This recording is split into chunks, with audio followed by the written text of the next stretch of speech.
داڕشتنەوەی پەیکەری ئەنجومەنی پارێزگاکان لە چوارچێوەیەکی یاسایی تۆکمە و بە باڵێۆزکردنی پارێزگار و بەهێزکردنەوەی قایمقامەکان دانانی بەردی بناغەی دابەشکردنێکی یەکسان و خەرشکردنێکی شەفافە لە داهاتی هەرێمدا لە هەمان کادا دەرفەتێکە بۆ بڕینی بیرۆکراسیەت و هەنگاونان بەرەو تۆکمەکردنی پردی پەیوەندی نێوان دەسەڵات و هاوڵاتی لە ئێستادا نەعەدالەتێکی پلان بۆ داڕێژراو لە کوردستاندا لە ئارادایە و تاکە ڕێگەش بۆ دەربازبوون گرتنەبەری هەنگاوی لامەرکەزیەتە.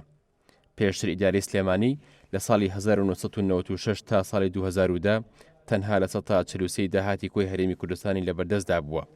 توانیوێتی بە شێوەیەکی سەرکەوتوو ئیداری پارێزگاکانی سلێمانی و هەڵەبجە و ئیدارەکانی ڕاپەڕین و گەرمیان بدات. بەڵام دوای ئەو کاتە غەدرێکی یەکجار گەورە لەو ناوچانی کوردستان دەکرێت. لە پێش ساڵی 1991 حکوومەتی عێراق لە پارێزگای سلێمانی 131,000 شوێنی نیشتەجێبوونی ڕوخاند، 5 قەزا و 28 ناحی کاول کرد، 2000 گوندی وێران کرد، 13 کارگەی بەلەکارکەوتووی بە میرات بۆ حکوومەتی ئیداری سلێمانی بەجێهێشت، 3000 کیلۆمەتر شەقامی سەرەکی داڕوخێنران کە حکوومەتی ئیداری سلێمانی دەست بەکار بوو، 2000 خوێندنگەی بنیات ناو، 48,000 مامۆسای تازەی دامەزراند کە پێشتر تەنها 6,000 مامۆستامان هەبوو.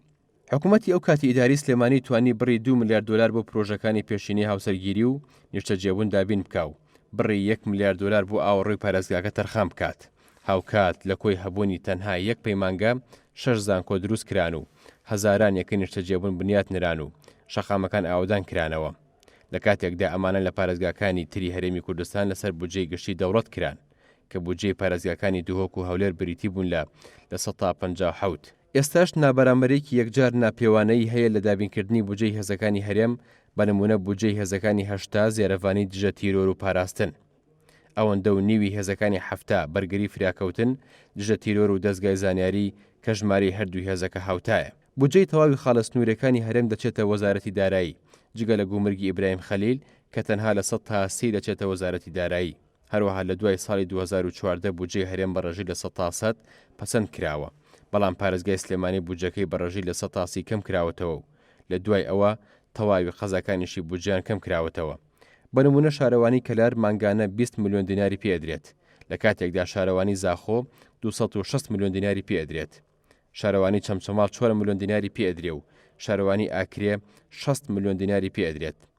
دوای 2010 حکوومەتی هەرێم بە بەرنامە کار لەسەر پرسیکردنی دانیشتوانی سنووری پارێزگای سلێمانی دەکات، بە جۆرێک کە بەڕێژی لە 100 تا 100 برەو بە کێلگەکانی خوڕمەڵە و تاوکی دراوە، بەڵام لە بەرامبەردا بەڕێژەی لە 100 تا 90 بەرهەمی شیواشۆک کەمی کردووە.